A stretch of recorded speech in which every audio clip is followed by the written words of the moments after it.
Welcome back to another quick installment of Julian's Random Projects. I wanted to take you guys along on something I just had in my mind for a couple years now, like a training aid to deal with something called stovepiping. You can look it up. So I'm going to do a quick build here, and I'll explain kind of as we go along, or maybe just at the end, but I thought some of you guys might find this interesting. And thankfully we live in a time where consumer merchandise, electronics, all that kind of stuff is readily available. I just went down to the hardware store, grabbed a bat for $20, youth bat, but on purpose for the size of it, and also that it's made out of wood. A lot of the other professional ones are aluminum. I needed wood. Don't judge me. I like working with my wood. The other piece I was able to print, which is really nice, so I don't have to use up one of my real ones. They're a lot more expensive. This is just a couple of pennies worth of plastic here, but it's going to get the job done. So yeah, it's a little bit of cleanup and we'll get it going.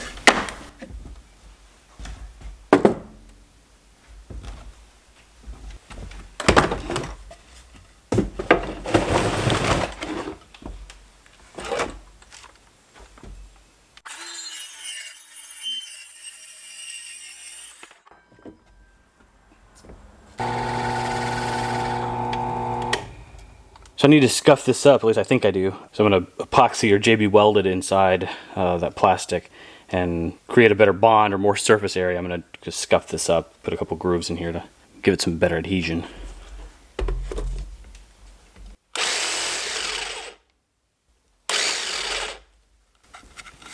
There we go. Alright. That's better than smooth. That's good.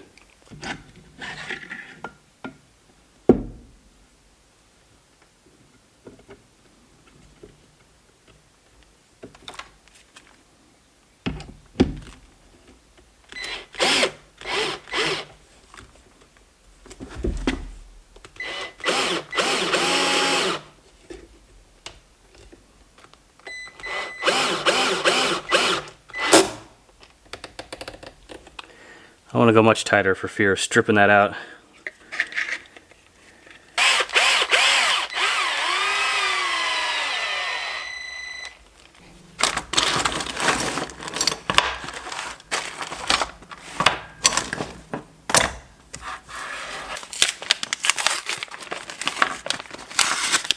There's some old JB Weld here in the bottom of a drawer somewhere. Let's see if it's still any good. And I'm sure there's some kind of better epoxy for combining wood and plastic. Hell, JB Welds might even sell it. But this is what I got in the shop. Besides, I figure if this is good enough for some actual gun manufacturers to be good enough for this. I was thinking in my mind when I was planning this out, I was thinking of filling this up to the brim in epoxy, and I forgot about those magazine extraction levers there, whatever they're called. It'd pour right out of those holes. So let's try and do the best we can, or fill up to that level. Alright, I'm going to try and lean it up here somehow. Well, good enough for the girls I go out with.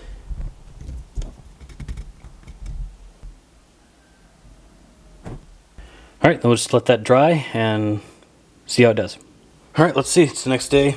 How do we know it's the next day? Costume change. So,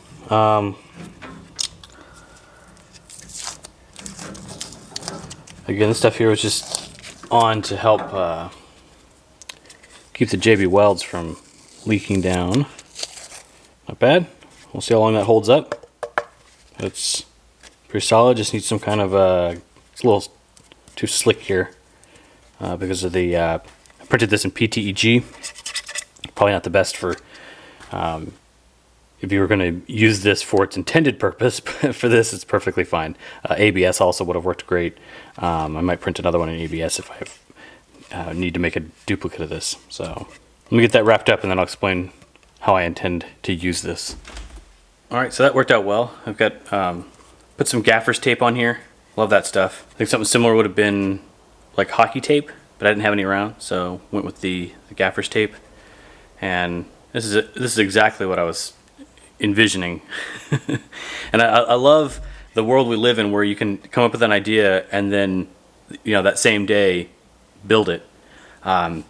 This is a training tool that I've developed. I'm going to call it the Julian Bat. One of the things I've noticed when I've got folks that are new to the sport of the unnamed object, you know, brand new, or maybe they watched a lot of movies, and they're somewhat fearful of the object itself. It could be completely unloaded, and you hand it to them, and they pick it up like, let me get another one. There you go. Here's another little training tool, if you will. This is something that I goof around with, or you know, let someone that's a little apprehensive explain to them, like, hey, this is a toy slash you know, training tool. Let's start with that, and so they get some of the functionality down, and they're a little less nervous. But even when you hand them, let's get back to my analogy where you've handed them the tool for the first time, and they'll hold it as if it's gonna jump up and bite them, you know what I mean? Or or like it's a bag of dog poo. They're kind of like, you know, like, I don't want to get it on me, you know. And this is no way to be, you know, just gingerly holding this thing. And then you need to come in and interface with it, and you know what I mean. Like, it's a tool. You're gonna, the same way you grab a hammer, or the example I usually give people is like, pretend like it's a bat, and you know, or that a bat extends out from here, and you're gonna hit something with it. You know what I mean? Like, you want to get a good grip on it. And then, so instead of the analogy, I said, let me just go ahead and build it. And so that is this. And one of the problems that people, in addition to just being a bit fearful and not having, you know, good control of the tool on the day, you know, one of their first trips to the range or something, they'll encounter a thing called stovepiping, which is where one of the rounds that's just been expelled, the action here, this mechanism, what do they call this? What's the action? But it's, I don't know, this upper section. Sorry, I'm not a gunsmith. As it cycles back to grab the next freedom seed, the previous one's brass is coming out, and it's designed to, with some assumptions about how firm this lower is and how much mass it has. And the more mass it has, the less it's going to go moving around. And so this cycle depends on the bottom being relatively stable as it goes through that motion. But if you enter into it another moment of inertia, or another plane of pivoting, and it's going up like this, and you rotate it back, then it fails to eject that brass, the expended round, and it'll come back and get caught up in it, and you'll see it sticking out of the top there. Let me see if I can find one. There we go. Let's see. Focus. You'll end up with something like that. And what does that look like to you? That's right, a stovepipe. Thumbs up if you've got a random piece of brass in your garage just laying around. So that's what we're after. That's what we're trying to prevent, is, you know, stuff like this. You'll have a new shooter running a perfectly good tool that you've been using, and others have used, but for some reason it's jamming on them. They're stovepiping like crazy. It's failures to feed. It's, you know, it's over and over and over. Consider that they're not, whether, you know, maybe they got a limp wrist, or they're nervous about it, or they're just kind of gingerly holding it and waiting for the, you know, they're trying to, like, they're doing one of these numbers, you know. So get some of that positive grip. You don't necessarily need this tool, but it's just an example. It was cheap to make, though. You know, you're talking about $20, maybe less if you got a nice old bat. You can maybe write something fun on it here, and then 3D print yourself the handle. Now that I've been moving around here in the garage, I'm confident this bit's going to get broken off.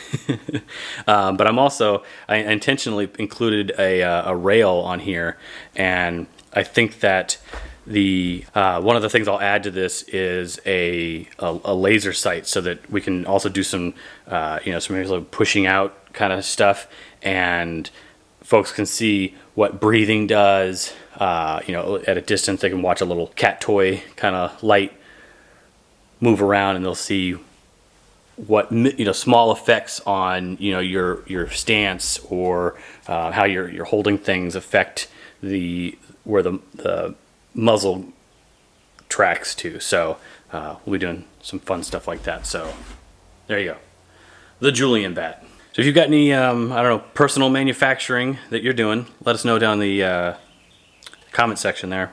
Appreciate that. If you like goofy stuff like this and you want to see more random things from Julian, make sure you subscribe.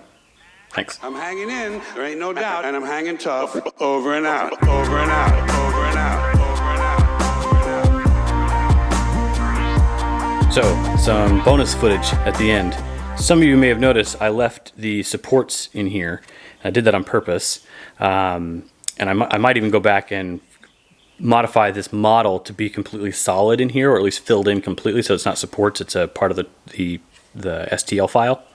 And that's because when you're training somebody, someone new to it, and even just anybody really that's using this thing, you want to get into the habit of indexing to here, not here, right? You keep your little your safety and your booger picker off the trigger.